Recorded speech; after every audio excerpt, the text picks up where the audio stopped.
Hello friends, બધા મજામાં હશો। ફ્રિક્શન લેક્ચર આપણે પ્રીવિયસ લેક્ચરની અંદર ફ્રિક્શન વિશે ભણ્યા હતા।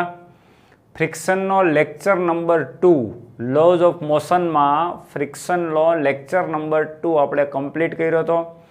જેણીએ આગળના બે લેક્ચર ફ્રિક્શનના ના જોયા હોય પહેલા લેક્ચર બંને જોઈ લઈએ, પછી જ આ લેક્ચરની અંદર એન્ટર થાય। દોસ્તો લાસ્ટ જે આપણે વાત કરી હતી એ કે જ્યારે સપાટી અને વસ્તુ આ બંને વચ્ચે એક ચોક્કસ મહત્તમ સ્થિત ઘર્ષણ બળ હોય તેના કરતાં વધારે તમે બળ લગાડો ત્યારે વસ્તુ ગતિ કરવાનું સ્ટાર્ટ કરે અને ગતિ સ્ટાર્ટ કર્યા પછી એની વચ્ચે ઘર્ષણ ઘટી જાય, જેને ગતિક ઘર્ષણ કહેવાય। અને ગતિક ઘર્ષણની વેલ્યુ સ્થિત ઘર્ષણ કરતાં ઓછી હોય। આ છેલ્લે આપણે આ ચર્ચા કરી હતી। અને ઢાળ ઉપર કોઈ પદાર્થને તમે મૂકો તો ગતિ ન થવાનું કારણ શું? કારણ કે એને ઘર્ષણ બળ બંને સપાટી વચ્ચે, સપાટી અને વસ્તુ વચ્ચેનું ઘર્ષણ અને રોકી રાખતું હોય। નહીતર એ કેટલા બળની અસર હેઠળ ગતિ કરતું હોવું જોઈએ? mg sin theta. કારણ કે ઢાળ ઉપર જ્યારે પદાર્થને તમે મૂકો તો એ પ્રવેગી ગતિ કરવો જ જોઈએ, એ નીચે આવશે જ। કેટલા બળને કારણે નીચે આવે? mg sin theta. ધારો કે ઢોળાવ થીટા હોય તો અહીંયા તમારું mg cos થીટા બળ હોય। આ પ્રીવિયસ લેક્ચરમાં બધી ચર્ચા થઈ ગઈ છે। અને લંબ બળ એન કહેવાય। બધી જ વાત થઈ ગઈ, જેટલો ખૂણો આ હોય એ જ એંગલ આ હોય થીટા।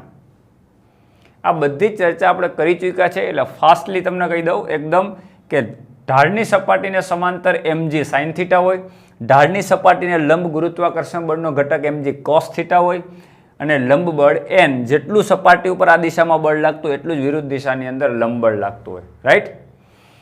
આ બ્લોક જો આ બે વચ્ચે ઘર્ષણ હોય જ નહીં તો mg sin થીટાની અસર હેઠળ નીચે સરકી જવો જોઈએ, રાઈટ। પણ જો આ સરકતો ના હોય તો આને વિરુદ્ધ દિશાનું એક બળ, અદ્રશ્ય બળ F એટલે ઘર્ષણ બળ એને રોકી રાખતું હોય। આ બંને વચ્ચે હરીફાઈ ચાલુ હોય। જ્યારે mg sin થીટાની વેલ્યુ મોટી થઈ જાય ત્યારે આ બ્લોક સરકવાનું સ્ટાર્ટ કરી દે। અને એનું એક પરિણામ આપણે તાર્યું હતું કે જ્યારે સંતુલન પોઝિશન હોય, બેલેન્સ પોઝિશન હોય, ઇક્વિલિબ્રિયમ પોઝિશન હોય ત્યારે ઘર્ષણ બળ બરાબર mg sin થીટા થાય અને લંબ બળ બરાબર mg cos થીટા થાય। બંને ઇક્વેશનનો તમે ગુણોત્તર લ્યો તો તમે ફાઇનલ આવું પરિણામ તારવી ગયા હતા કે tan phi is equal to mu। અને આને આ એંગલને આપણે ફાઈ કીધો હતો કે જ્યાં સુધી સંતુલન જળવાઈ રહેતું હોય ત્યાં સુધી। હવે આ એંગલ થોડો પણ વધારો, ફાઈ કરતા થોડો પણ વધારો એટલે ગતિ કરવાનું સ્ટાર્ટ કરશે। એટલે કે અત્યારે જે પોઝિશન છે શું છે? ગતિ કરવાની અણી ઉપર છે। તો આ પોઝિશનથી સેજ પણ એંગલ વધારશો એટલે બ્લોક મૂવ થવાનું સ્ટાર્ટ કરશે। એને કહેવાય બ્લોક ગતિ કરવાની અણી ઉપર છે। તો દોસ્તો તમારી ટેક્સ્ટબુકની અંદર એનસીઆરટીમાં એક્ઝામ્પલ નંબર 5.8 ઉદાહરણ નંબર 5.8 જે આપેલું છે એ આ રિલેટેડ ક્વેશ્ચન પૂછેલો છે કે જો આ બંને સપાટી વચ્ચે કંઈક ઘર્ષણાંક હોય અને આ એંગલ એવો ગોઠવો છે કે theta is equal two 15 degree છે। સમજો, અને કહી દીધું છે કે theta is equal two 15 degree ગોઠવો ત્યારે વસ્તુ હવે સરકવાની અણી ઉપર છે। એટલે બેલેન્સ પોઝિશન તો છે પણ હવે આના કરતાં સેજ પણ એંગલ વધારશો એટલે બ્લોક નીચે સરકવાનું સ્ટાર્ટ કરી દેશે। ક્લિયર દોસ્તો? એનો મતલબ આ પોઝિશન છે tan phi એટલે 15 અંશ ઇઝ ઇક્વલ ટુ મ્યુ છે। તો તમને ક્વેશ્ચન જ એ પૂછો કે જો 15 ડિગ્રી ઉપર બ્લોક સરકવાની અણી ઉપર હોય તો એનો ઘર્ષણાંક કેટલો હોય બંને વચ્ચે? તો તમારું ડાયરેક્ટ આ પરિણામ આવે tan 15 is equal two mu. એટલે તમે નેચરલ ટેન્જન્ટની અંદર તમે જો તો નેચરલ ટેનની અંદર tan 15 ડિગ્રીની લોગ ટેબલમાં કિંમત કેટલી છે એ તમે જો તો તમને મ્યુની વેલ્યુ મળે લગભગ 0.27। એનો મતલબ શું થયો દોસ્તો? આ બંને વચ્ચે સ્થિત ઘર્ષણાંકની વેલ્યુ 0.27 છે। હવે જો મૂવ થવાનું સ્ટાર્ટ કરી દેશે એટલે ડાયરેક્ટલી એ ઘર્ષણાંક છે એ ઘટીને 0. સમથિંગ થશે। બંને વચ્ચે ઘર્ષણ જે છે એ ઘટી જશે અને એને ગતિક ઘર્ષણાંક કહેવાય। અને ગતિક ઘર્ષણાંક એ સ્થિત ઘર્ષણાંક કરતાં હંમેશા ઓછો હોય। અને આપણને ખબર છે કે μs ગ્રેટર ધેન હંમેશા μk જેટલો હોય। આ આપણે પરિણામ તારવી ચૂક્યા છે. આની ઉપર આની પહેલાં આપણે આ વાત સમજાવેલી છે કે સૌથી વધુ સ્થિત ઘર્ષણાંક હોય અને એના કરતાં ઓછો ગતિક ઘર્ષણાંક હોય. આના ઉપરાંત એક રોલિંગ ઘર્ષણ પણ આવે છે. એ ઘર્ષણાંક એ જ્યારે પદાર્થ ગબડતો હોય ત્યારે લાગુ પડે. એની પછી વધારે ડિસ્કસ આપણે કરશું. અત્યારે આપણે લિમિટેશન રાખીએ સ્થિત ઘર્ષણાંક અને ગતિક ઘર્ષણાંક. તો ગતિક ઘર્ષણાંક જે છે એ સ્થિત ઘર્ષણાંક કરતાં ઓછો, એટલે એક વખત ગતિ સ્ટાર્ટ થઈ ગયા પછી ઘર્ષણ બળ છે ઘટી જાય. એનો ગ્રાફ પણ મેં તમને પ્રીવિયસ લેક્ચરમાં સમજાવ્યો હતો કે શરૂઆતમાં બાહ્ય બળને ઘર્ષણ બળ સમપ્રમાણમાં હોય, ગતિ એક વખત સ્ટાર્ટ થાય એટલે ગતિક ઘર્ષણાંક ઘટી અને આમ અચળ થઈ જાય. ગતિક ઘર્ષણ બળ ક્યારેય 0 થઈ શકે નહીં. અમુક લેવલ સુધી એક વખત ગતિ સ્ટાર્ટ થઈ ગયા પછી ઘર્ષણ હોય પણ એ લગભગ ઘટી અને એક લેવલ પકડી લે પછી લગભગ અચળ હોય. આ પ્રકારનો મેં તમને ગ્રાફ બાહ્ય બળ F વિરુદ્ધ ઘર્ષણ બળ Fનો તમને બતાવેલો. તો આ તમારું 5.8 એક્ઝામ્પલ છે. એ પ્રીવિયસ લેક્ચર ઉપરથી જ છે. તો સીધું તમને પરિણામ મળે કે 1015 μ થતો હોય એટલે ઘર્ષણાંક આ બંને સપાટી વચ્ચે કેટલો હશે? 0.27. દોસ્તો ફ્રિક્શનની જે હજી અંદર આગળ ભણવાનું જ છે, આપણે કન્ટિન્યુ જ કરવાનો છે લેક્ચર. ફ્રિક્શનનો જ લેક્ચર છે પણ અમુક કેસની આપણે ડિસ્કસ કરીએ. તમે સમજો, દાખલા તરીકે હવે આવો ઢોળાવ આપેલો છે, એને બદલે આવી સરફેસ હોય, સમક્ષિતિજ આવું ટેબલ હોય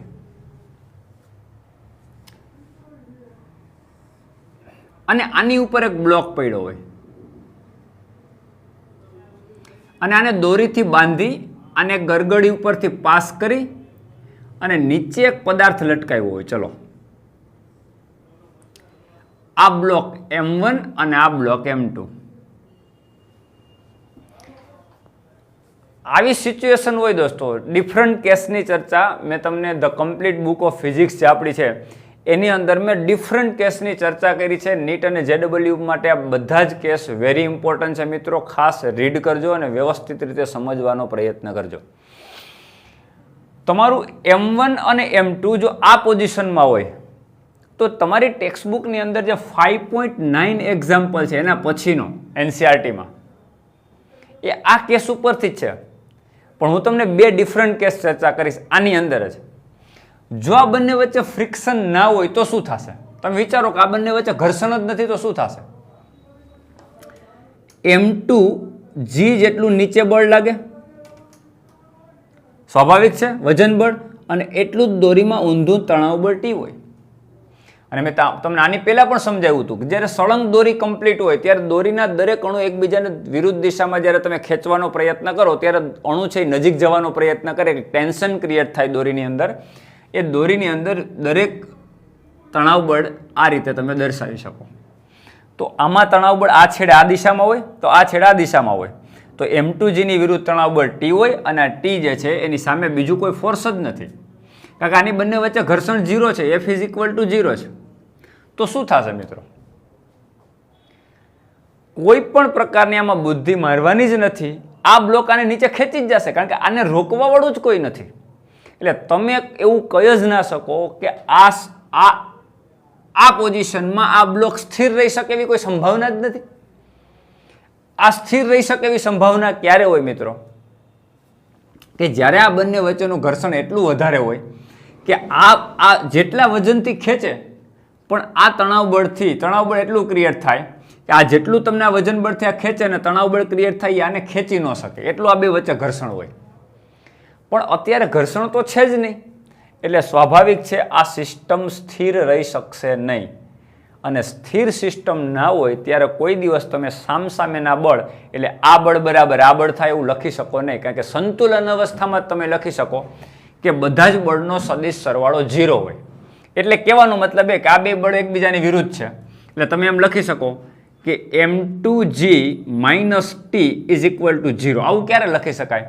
કે દોસ્તો આ બ્લોક ઉપર લાગતા બધા જ બળો, બધા બળ એટલે કેટલા બળ? કે M2G અને T, આ બેની બાદબાકી. શું કામ બાદબાકી? કારણ કે આ નીચે છે, આ ઉપર છે, એટલે સદિશ સરવાળો કર્યો. આ બંને બળનો સદિશ સરવાળો તમે 0 દોસ્તો ક્યારે લખી શકો? આ ત્યારે જ લખી શકાય જ્યારે આ સિસ્ટમ ઇક્વિલિબ્રિયમ પોઝિશનમાં હોય, સંતુલન અવસ્થામાં હોય. પણ આ સિસ્ટમ સંતુલનમાં રહી શકે એવી કોઈ પોઝિશન જ નથી કારણ કે આની વચ્ચે ઘર્ષણ છે જ નહીં. સમજો મિત્રો, આને ફીલ કરજો, આની વચ્ચે ઘર્ષણ જ નથી એટલે આ બ્લોક ગતિ કર્યા વગર રહેશે જ નહીં, એટલે આ સિસ્ટમ નીચે આવશે કાંઈક પ્રવેગ સાથે. એટલે આપણે બંને બળોનો સદિશ સરવાળો બરાબર 0 લખી શકીએ નહીં. શું લખવું પડે? આનો જેટલો પ્રવેગ હોય ને ગુણ્યા દળ. આપણે લખીએ ને ન્યૂટનનો ગતિનો બીજો નિયમ શું લખીએ? F = ma. સંતુલન હોય તો F = તમે 0 લખી શકો. Net force 0. જેટલા પણ બળ હોય બધા જ બળોનો સદિશ સરવાળો 0 ત્યારે જ લખાય જ્યારે સિસ્ટમ ઇક્વિલિબ્રિયમ પોઝિશનમાં હોય. રાઈટ? અત્યારે ઇક્વિલિબ્રિયમ નથી એટલે F બરાબર m. F આપણા માટે હું m2g - t, બે બળોનો સદિશ સરવાળો, એ આપણા માટે F = ma. ma એટલે m2. આ થઈ ગયું તમારું m2 * a. આ તમારું ઇક્વેશન 1. દોસ્તો આમાં તમને તણાવ બળ કે પ્રવેગ બેમાંથી એકેય ખબર ના હોય. દાખલા તરીકે ચલો આ ખબર છે તમને કે આ 3 કિલોનો પદાર્થ છે અને આ 20 કેજીનો પદાર્થ છે. આ તમારું 5.9 એક્ઝામ્પલ છે ને એ હું તમને સારી રીતે સમજાવવાનો પ્રયત્ન કરું છું. ડાયરેક્ટ ટેક્સ્ટ બુકમાં આપેલું છે એ રીતે નહીં. હું તમને કેસ ડિસ્કસ કરું. ટેક્સ્ટ બુકમાં હું કીધું કે આ બે વચ્ચે ઘર્ષણ બળ છે, આપણે વિચારીએ કે નથી. અત્યારે મેં એવો કેસ લીધો કે ઘર્ષણ છે જ નહીં. તો આ સિસ્ટમ કેટલા પ્રવેગ સાથે નીચે આવે? તો કે એ પ્રવેગ સાથે નીચે આવશે. તો આ બ્લોક એ પ્રવેગ સાથે જમણી બાજુ ગતિ કરશે કારણ કે સિસ્ટમ એકારે ગતિ કરે છે. તો આ એ પ્રવેગ જેટલા પ્રવેગથી નીચે જશે ને આ એ જેટલા પ્રવેગથી જમણી બાજુ જશે. તો આનું તમે સમીકરણ લખો દોસ્તો, આ સિસ્ટમનું જ ખાલી સમીકરણ લખો તો શું થાય? m2g - t એટલે આની ઉપર લાગતા બે બળો એનો સદિશ સરવાળો બરાબર શું? તો કે m2a. m2 * a થાય. હવે આનું સમીકરણ લખીએ. આ શું આવશે? આની ઉપર કેટલા ફોર્સ લાગે? તમને કેટલા ફોર્સ દેખાય આની ઉપર? મને એક જ ફોર્સ દેખાય છે, T. આ તણાવ બળને કારણે જ આમ ભાગતો હોય ને. આમ જવાનું કારણ શું હોય? તણાવ બળ જ હોય. આમ ગતિ કરવાનું કારણ તણાવ બળ જ હોય. આ દિશાનું તો સંતુલન છે જ. આ દિશામાં તો આનું વજન બળ એટલું, સામે આ સપાટી આની ઉપર જેટલું બળ લગાડે એટલું સપાટી ઊંધું બળ લગાડે. આંતરિક બળ 0 થઈ ગયા એટલે એ કંઈક ચર્ચા કરવાની જ નથી. આની ઉપર બળ લગવાનું કારણ ખાલી તણાવ બળ T છે ને આમ ગતિ કરે છે. આની વિરુદ્ધ ઘર્ષણ બળ તો છે જ નહીં. એટલે આ કેટલા બળને કારણે જમણી બાજુ જાય? T. F = m. T = m1a. m1a. આ સમીકરણ 2. હવે દોસ્તો સમજો કે આ બંને સમીકરણનો તમે સરવાળો કરો તો t કેન્સલ થઈ જાય, -t અને +t એટલે m2g ખાલી બચે = આ બેનો સરવાળો કરો તો m1 + m2 અને a કોમન નીકળી જાય. તો સિસ્ટમનો પ્રવેગ કેટલો થાય? a = m2g / m1 + m2. મિત્રો આ ઇક્વેશનને ગોખવાના નથી, હું તમને યાદ રખાવવા માટે નથી કરતો કે આવી સિસ્ટમ હોય તો આ સમીકરણ ગોખી નાખો. હું એક તમને સમજાવું છું કે આ રીતનું એક તમારું ઇક્વેશન આવ્યું છે તો તમે ડાયરેક્ટલી મૂકી શકો કે m2 એટલે નીચે લટકતા પદાર્થનું દળ કેટલું? તો કે 3 kg, g એટલે 10. એટલે ખરેખર 30 ન્યૂટન જ હોય ને. m2g એટલે કેટલું હોય? 30 ન્યૂટન જ હોય કારણ કે m2 એટલે 3 અને g એટલે 9.8 પણ આપણે નિયર અબાઉટ 10 લઈએ. રાઈટ? અને m1 + m2 એટલે કે 3 kg આ અને 20 kg આ બેનો સરવાળો કરો એટલે 23 kg થાય. રાઈટ? તો ફાઇનલી શું થયું? 30/23. આ શું થયું? સિસ્ટમનો પ્રવેગ A. તો તમારો તંત્રનો પ્રવેગ કેટલો છે? A = 30/23 મીટર/સેકન્ડ². આ શું કહેવા માંગે કે આખી સિસ્ટમ 30/23 મીટર/સેકન્ડ² થી આ બ્લોક નીચે આવતો હશે ને આ બ્લોક જમણી બાજુ જતો હશે. સિસ્ટમનો પ્રવેગ તો સેમ જ છે. ક્લિયર આ વાત? હવે તણાવ કેટલો હશે? આ દોરીમાં તણાવ કેટલો હશે? એટલે હવે તમે એવું ડાયરેક્ટ લઈ ના લખી શકો કે આ ઘણી વખત આપણને એવું દેખાતું હોય ને કે T = m2g. હા, એવું ત્યારે જ લખી શકાય કે દોસ્તો આ સિસ્ટમ ઇક્વિલિબ્રિયમ પોઝિશન હોય. એટલે શું ઇક્વિલિબ્રિયમ પોઝિશન? કાં તો તંત્ર અચળ વેગથી ગતિ કરતું હોય અને કાં તો તંત્ર સ્થિર હોય. અત્યારે તંત્ર પ્રવેગિત છે એટલે ઇક્વિલિબ્રિયમ અથવા તો સંતુલન અવસ્થા નથી એટલે તમે T = m2g લખી શકો નહીં. નહીં તો સીધું જ હતું. તણાવ બળ કેટલું? તો કે 30 ન્યૂટન કારણ કે m2 એટલે 3 ને g એટલે 10. 3 × 10 એટલે 30 ન્યૂટન. પણ T = 30 ન્યૂટન ન હોય દોસ્તો. જો આપણે સાબિત કરીએ કઈ રીતે તો કે T = અહીં રહ્યું T is equal to M1A. M1 કેટલું? 20 kg.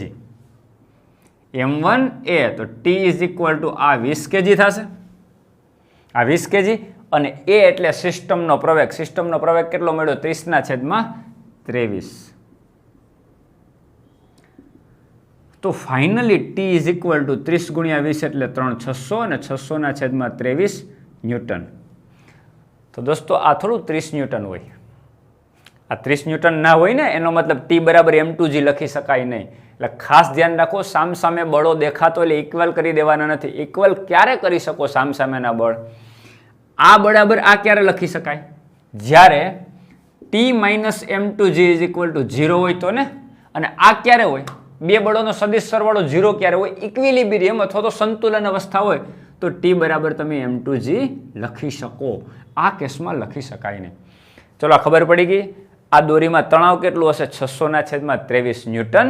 અને આ દોરી આ તંત્ર કેટલા પ્રવેગ સાથે ગતિ કરતું હશે? 30/23 મીટર પર સેકન્ડ સ્ક્વેર. આ કેવો કેસ? સપાટી લીસી હોય તો. હવે જે આપણું 5.9 એક્ઝામ્પલ છે એની અંદર આ જ વાત કરી છે કે એક ટ્રોલી છે, નીચે એક દળ ધરાવતો પદાર્થ છે, આ ગતિ કરે છે અને ગતિ ઘર્ષણાંક આપી દીધો આ બે વચ્ચે. એનો મતલબ ઘર્ષણ બળ હોવું જોઈએ. આ બંને વચ્ચે જે ઘર્ષણાંક આપી દીધો છે, તો તમને આ જ પ્રશ્ન પૂછ્યા કે સિસ્ટમ કેટલા પ્રવેગ સાથે ગતિ કરે ને દોરીમાં તણાવ કેટલું હોય, તો આ બંને જવાબ બદલી જાય. આ જવાબ પણ બદલી જશે અને આ જવાબ પણ બદલી જશે. ક્લિયર દોસ્તો? હવે એની આપણે ચર્ચા કરીએ. તો આ જ ઇક્વેશન હું લખીશ, પણ થોડોક ફેર થશે, સમજો આ જ વાત. ક્લિયર દોસ્તો? આ લીસી સપાટી હોય તો શું ખબર પડી ગઈ? હવે જો, હવે આ જ વાત મારે કરવાની છે. આ બે તમે જવાબ ઉપર તમે નજર રાખજો. આ 3 kg નો પદાર્થ છે, રેડી? આ બંને જવાબ તમારી સામે અહીં રાખેલા જ છે. પ્રવેગ એટલું ને ટેન્શન એટલું. ક્યારે? લીસી સપાટી હોય. તો હવે ફ્રિક્શન હોય તો તમને કીધું કે આ બંને વચ્ચે ગતિક ઘર્ષણાંક Fk ઇઝ ઇક્વલ ટુ ગતિક ઘર્ષણાંક μk ઇઝ ઇક્વલ ટુ 0.04 છે. આનો મતલબ એવો થયો કે સિસ્ટમ ગતિ તો કરે જ છે, ગતિક ઘર્ષણાંક આપ્યો એટલે બીજું કંઈ ચેક કરવાનું જ નથી. ગતિક ઘર્ષણાંક અત્યંત સૂક્ષ્મ આપ્યો 0.04 અને આ સિસ્ટમ ગતિ કરે છે, રાઈટ? એટલે હવે આપણે ઓલું Fs મેક્સિમમ એક સીમાંત ઘર્ષણ બળ મેળવવાની જરૂર નથી. પહેલી વાત આ. હવે તમારું જે ગતિક ઘર્ષણાંક હોય આમ હોય Fk, તો આ જે સમીકરણ હતું એ તેમ જ થાય. કેટલું? તો કે M2G minus T is equal two M2A. આ સમીકરણ પહેલું તેમ જ થશે. નીચે M2G, ઉપર તણાવ બળ, પરિણામી બળ બરાબર M2A. સિસ્ટમ એ જેટલા પ્રવેગથી નીચે આવે તો IA જેટલા પ્રવેગથી આ બાજુ જશે. પણ તમે શું લખતા હતા? લીસી સપાટી હતી એટલે T બરાબર ડાયરેક્ટ M1A લખતા હતા. એ હવે નહીં લખાય. શું કામે? કારણ કે T ની સામે કયું બળ આવી ગયું? ઘર્ષણ બળ. તો તમારે એમ લખવું પડે T minus Fk is equal to M1A. આ સમીકરણ અહીંયા ચેન્જ થાય. તમે ઓલામ ખાલી આટલું લખતા હતા T બરાબર M1A. જ્યારે અહીં લખવું પડે T minus Fk is equal to M1A. હવે બધા મેળવી લેવાનું. જો M2G માઇનસ T. પહેલાં એક કામ કરીએ, આમાં પણ આપણે સમીકરણનો સરવાળો કરી દઈએ. તો સમીકરણનો સરવાળો કરો તો ટી કેન્સલ થઈ જાય. Clear? M2G minus Fk. Fk એટલે શું? μmg. Fk આ ભણી ગયા આપણે. Fk is equal two μk mg. m એટલે M1G. ઉપર હોય ને ઘર્ષણાંક એટલે μk કેટલો? 0.04. M1 એટલે કેટલું? 20 અને g એટલે 10. ફાઇનલી આ ગણતરી કરો તો 20 ગુણ્યા 10 200, 200 ગુણ્યા 4 4 2 8 એટલે 8 ન્યૂટન થઈ ગયું. ચલો Fk 8 ન્યૂટન મળી ગયું દોસ્તો. આ તો સીધું ઇક્વેશન આપણું. F is equal two μk n, n એટલે M1G, μk M1G. આપણે ઇક્વેશન ભણી ગયા ઘર્ષણનું. 20 ગુણ્યા 10 0.04 8 ન્યૂટન. તો આ તમારો 8 ન્યૂટન છે જ. આ બેનો સરવાળો કરો તો T cancel. M2G minus Fk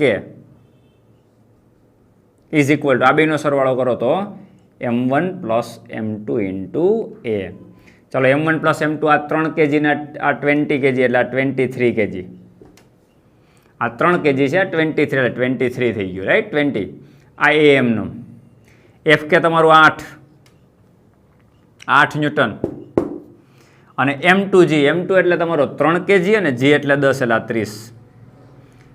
ready દોસ્તો, 30 માઇનસ 8 એટલે 22 ઇઝ ઇક્વલ ટુ 23 a. તો a is equal to 22/23 metre per second square. જોયું દોસ્તો, એ જો અહીંયા, એ જો અહીંયા 30/23 મીટર પર સેકન્ડ સ્ક્વેર આવે, 22/23, કારણ કે ઘર્ષણ આવી ગયું અસ્તિત્વમાં. એટલે હવે તમે t is equal two m1 ના લખી શકો, t minus fk is equal two m1 લખવું પડે. આઈ હોપ બધાને આ વાત ક્લિયર, સ્પષ્ટ થઈ ગઈ હશે કે 5.9 એક્ઝામ્પલમાં જો ફ્રિક્શન હોય તો શું કરવાનું, ફ્રિક્શન ના હોય તો શું કરવાનું.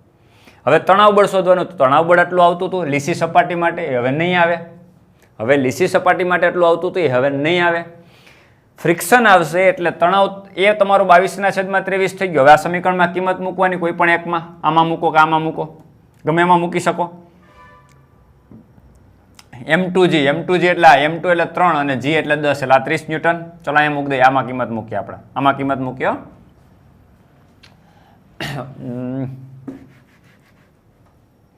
ચલો આ ઇક્વેશન હવે અહીંથી આ ફિગર હવે અહીં જવા દઉં છું, બરાબર.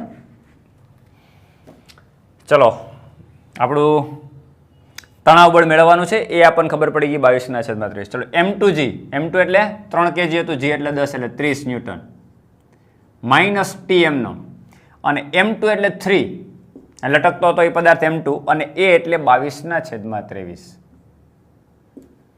t સામે જાય એટલે પ્લસ, આ બાજુ આવે એટલે માઇનસ, એટલે આ 30 માઇનસ 22 ગુણ્યા 3, 3 દુ 6, 66/23.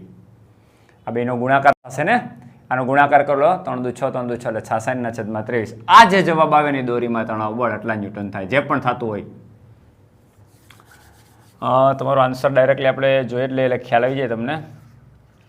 22/23 પ્રવેગ અને 20 લગભગ 27 ન્યૂટનની આસપાસ આવે, 27.1 કેવું કંઈક આવે. 30માંથી આ બાદ થઈ જશે તો આ એટલે નિયર અબાઉટ એટલું જ થશે. તમે જો 23/66/23 કરો એટલે 23 દુ 46 તે 3 એટલે 30માંથી 3 બાદ થાય એટલે લગભગ 27 ન્યૂટનની આસપાસ આવે. તો આટલું ટેન્શન હોય. તો આમાં જો તણાવ કેટલું હતું, 600/23 હતું. ઘર્ષણ નહોતું એટલે આમાં ઘર્ષણ છે તો તણાવ ખાલી કેટલું આવે છે, 27 ન્યૂટન આવે. તો આ ફરક છે કે લેસી સપાટી હોય અને ઘર્ષણવાળી સપાટી હોય તો સિસ્ટમના સમીકરણો કેવી રીતે લખી શકાય ને કેવી રીતે સોલ્વ કરી શકાય. આઈ હોપ આ વાત બધાને સમજાઈ ગઈ હશે. બીજા અમુક કેસ પણ આપણે ડિસ્કસ કરીએ. દોસ્તો હવે આપણે એ પ્રકારનો કેસ લઈએ કે ટેબલ છે સમસ્થિતિ જ ના હોય અને ઢોળાવવાળું હોય. દાખલા તરીકે આ ટેબલ આવું ઢોળાવવાળું છે, ચલો, અને અહીંયા એક બ્લોક પડેલો છે. આ m1 દળવાળો છે અને દોરીથી બાંધી ગરગડીમાંથી પસાર કરી અને આ રીતે અહીં પદાર્થ લટકાવેલો છે અને આનું દળ m2 છે.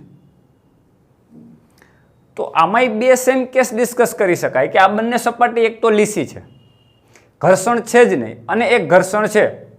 દોસ્તો આ બધા જ કેસની અંદર સૂત્રાત્મક રીતે મેં વ્યવસ્થિત રીતે આ બુકની અંદર કમ્પ્લીટ બધા જ કેસની મેં ડિસ્કસ કરી અને ઇક્વેશન તારવેલા છે. દરેક ઇક્વેશનને ગોખવાની જરૂર નથી. તો કહેવાનો મતલબ મારો છે કે સમજો એને કે આની ઉપર m2g જેટલું બળ નીચે લાગતું હોય તો લાગશે જ, અને ઉપર તણાવ બળ T હોય તો આમાં વિરુદ્ધ દિશામાં તણાવ બળ T હોય અને સપાટીને સમાંતર આમાં બળ કયું હોય, m1g sin θ. અહીંયા થીટા ખૂણે હોય તો આ ક્લિયર. આ વસ્તુ સમજી ગયા છો તમે કે સપાટીને સમાંતર m1g sin θ બળ હોય, તણાવ બળ આ રીતે હોય, આમાં તણાવ બળ આ રીતે હોય ને m2g આ રીતે હોય. તો ઓલામાં શું હતું, આમ ટેબલ સમસ્થિતિ જ હતું એટલે આ બળનું કોઈ અસ્તિત્વ જ નહોતું. હવે તમારું ટેબલ આમ ઢોળાવવાળું થઈ ગયું એટલે કયું બળ આવ્યું, ગુરુત્વાકર્ષણ બળનો સાઇન ઘટક સપાટીને સમાંતર આવશે. હવે વિચારો કે ધારો કે આ સિસ્ટમ આમ ગતિ કરતી હોય, લીસી સપાટી છે અને અહીંયા વજન કંઈક લટકાવેલું છે, સિસ્ટમ આમ ગતિ કરતી હોય તો આ સિસ્ટમ એ જેટલા પ્રવેગથી નીચે ગતિ કરે તો આ એ જેટલા પ્રવેગથી આમ ઉપર જતું હોય તો જ આવું થતું હોય. તો સમીકરણ કેમ લખાય, તો આના બે સમીકરણ થાય. એક આના માટે સમીકરણ લખો, એક આના માટે સમીકરણ લખો. તો આની ઉપર કેટલા ફોર્સ લાગે, આ નીચે જાય એટલે પહેલા હંમેશા કયું બળ લખાય, ગતિ જે બાજુ થતી બળ પહેલા લખવાનું m2g, પછી વિરુદ્ધ દિશાનું બળ T. એટલે સમીકરણ તમારું થાય m2g minus T is equal two m2a. બે બળોનો સદિશ સરવાળો is equal two ma, F is equal two ma. આ જ ઇક્વેશન છે, બીજું કાંઈ છે નહીં. સેમ વસ્તુ આનું સમીકરણ લખો તો ગતિ આમ થતી હોય તો પહેલાં ટી લખશો, એટલે T minus mg sine theta, એની વિરુદ્ધ દિશાનું બળ m1g sine theta is equal to m1a. આ સમીકરણ નંબર 2. હવે આ બેનો તમે સરવાળો કરો એટલે તણાવ બળ ટી ઉડી જશે, પ્લસ ટી ને માઇનસ ટી, એટલે સિસ્ટમનો પ્રવેગ મળે. તો આ બેનો તમારે સરવાળો કરો તો ફાઇનલી શું થયું, m2g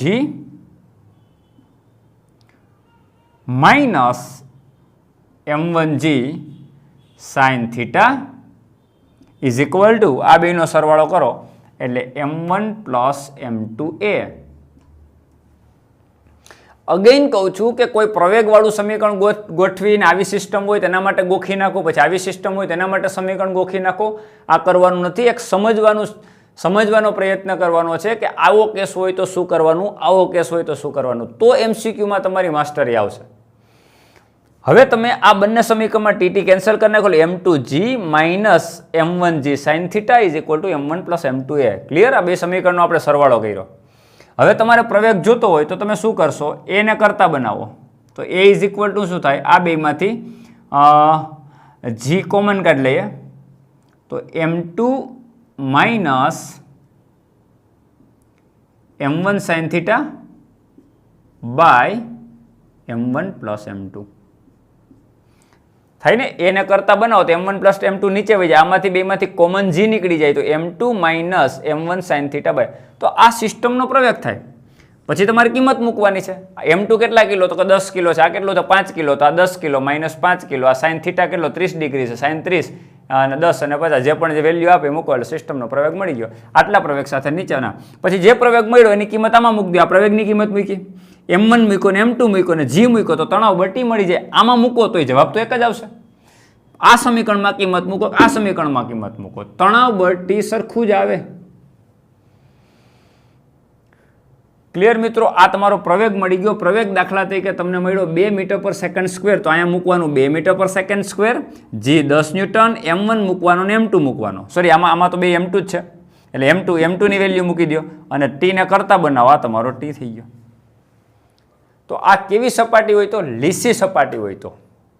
જો ફરીથી ટેબલવાળો જે આપણે કેસ ડિસ્કસ કર્યો આમ સમસ્થિતિ ટેબલ, એમાં બે સપાટી લીધી, લીસી લીધી ને ઘર્ષણવાળી.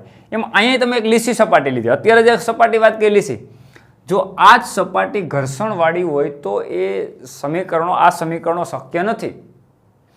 દાખલા તરીકે આ જ સપાટી ઘર્ષણવાળી હોય તો તમે શું કરશો? સમીકરણો લખવાની પેટર્ન એક છે પણ એક બળ વધારાનું અસ્તિત્વમાં આવી જાય.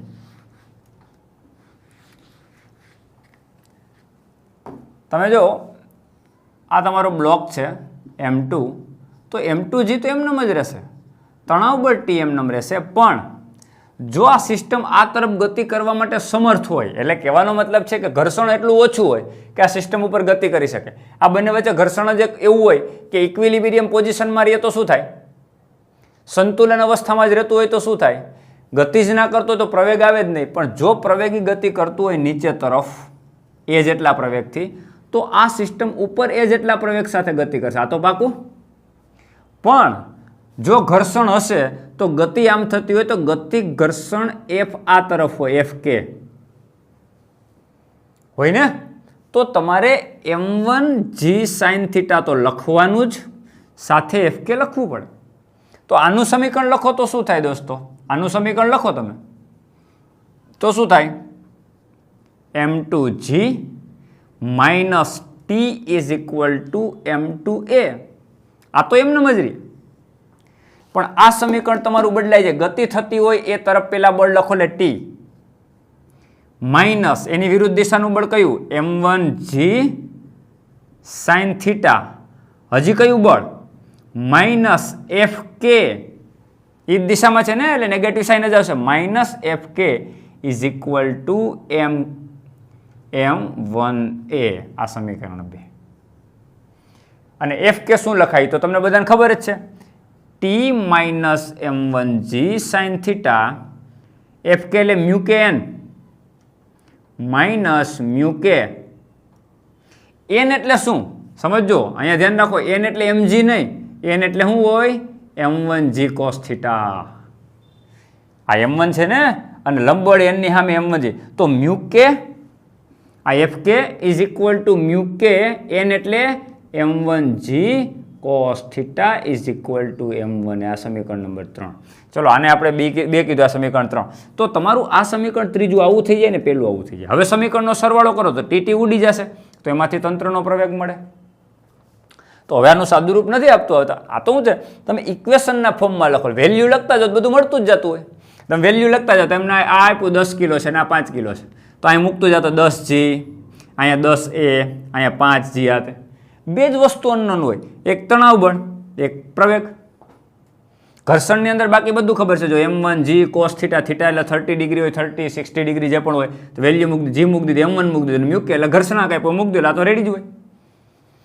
તો વેલ્યુ આપેલી હોય તો ઇઝી પડે. આ તો વેલ્યુ ન આપેલી હોય તો પણ તમે આને સાદુરૂપ આપી જ શકો. ટી કેન્સલ કરો, જો પ્લસ ટી અને માઇનસ ટી કેન્સલ થઈ જાય, બરાબર. પછી m2g minus m1g sine theta, પછી આ બેનો સરવાળો કરો અને એમાંથી એ કરતા બનાવો.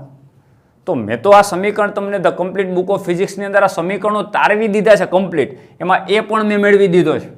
પછી એની કિંમતમાં મૂકો તો તણાવ બળ ટી પણ મેં મેળવી દીધો છે. દરેક કેસની અંદર એ શું આવે, ટી શું આવે, એના ઇક્વેશન મેં તારવીને તમને દરેકના આપ્યા છે. એટલે જરા જોઈ લેજો, અને એની અંદર તમારે એ શું આવે, ટી શું આવે, દરેક કેસની અંદર તમે જોઈ શકો. તો મારો કહેવાનો મતલબ દોસ્તો એ જ છે કે જો લીસી સપાટી હશે એને બદલે ફ્રિક્શનવાળી અથવા તો ઘર્ષણવાળી સપાટી આવી જશે, એટલે વધારાનું ફોર્સ, ફ્રિક્શન ફોર્સ અસ્તિત્વમાં આવશે. ક્લિયર દોસ્તો? અને જો તમને જ્યારે ઘણી વખત એક્ઝામમાં એવું કીધું હોય કે ભાઈ આ સિસ્ટમ સંતુલનમાં રહે છે, સંતુલનમાં શું કામ રહેતી હોય? બધા જ સામસામેના બળ સરખા થઈ જતો અથવા તો નેટ ફોર્સ 0 થઈ જતો હોય. જો સંતુલનમાં રહેતી હોય તો શું થાય? ચલો આપણે એ પણ ડિસ્કસ કરી લઈએ. ચાલો આ સિસ્ટમ સ્થિર છે, આવું તમને કીધું, આ પ્રવેગી ગતિ નથી કરતું. આ જવા જ દઈ, ચલો આપણે ફરીથી બનાવીએ. આ સિસ્ટમ કમ્પ્લીટલી સ્થિર છે.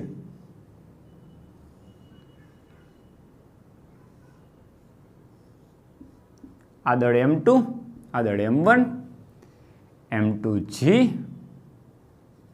તણાવ બળ T, આ દિશામાં બળ m1 g sin થીટા, અને આ દિશામાં તણાવ બળ T, અને ઘર્ષણ બળ પણ છે, રાઈટ?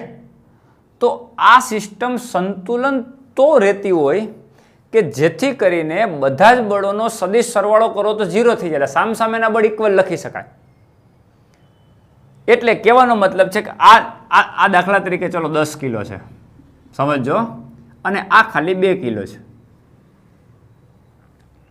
ક્લિયર?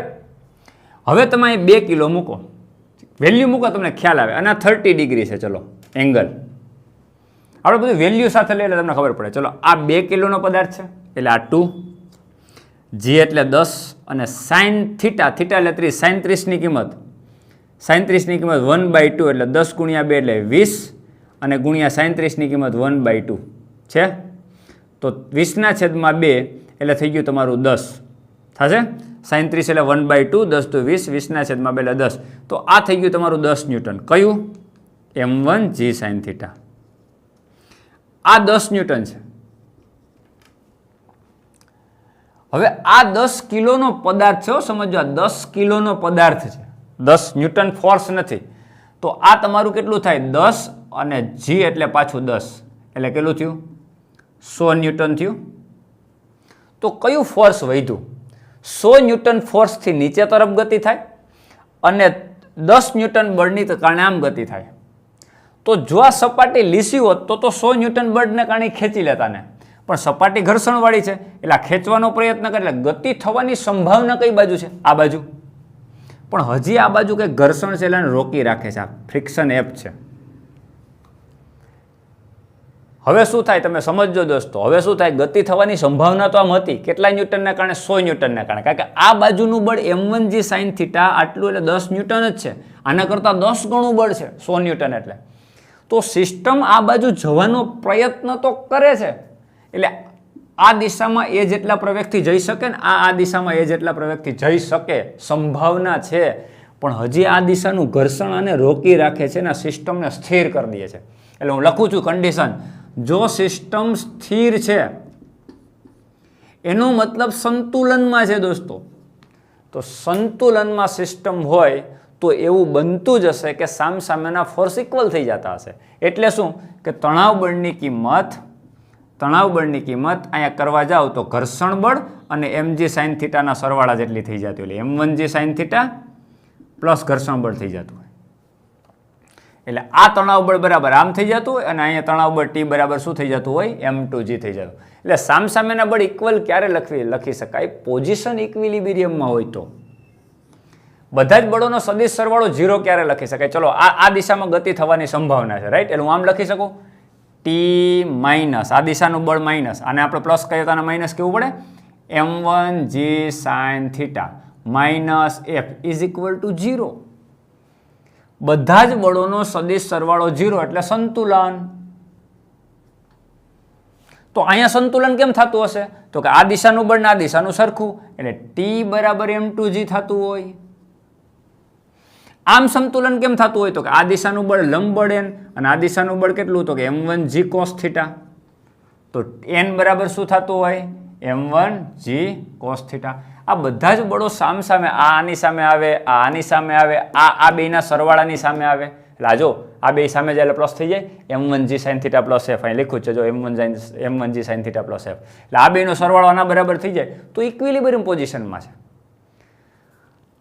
તો મિત્રો આ બધા જ કેસ આ રીતે સમજવા પડે કે જો ફ્રિક્શન હોય તો શું થાય ને ફ્રિક્શન ના હોય તો થાય. સિસ્ટમ ગતિ કરે છે કે નથી કરતી, ઘર્ષણ છે કે નથી, આ બધી જ વસ્તુ પહેલાં પ્રશ્નની અંદર શાંતિથી જોવું જોઈએ અને પછી જ ક્વેશ્ચન ગણવા માટે રેડી થવું જોઈએ.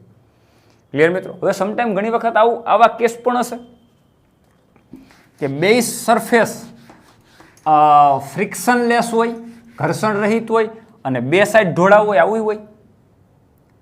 ધારો કે આવી સિસ્ટમ છે,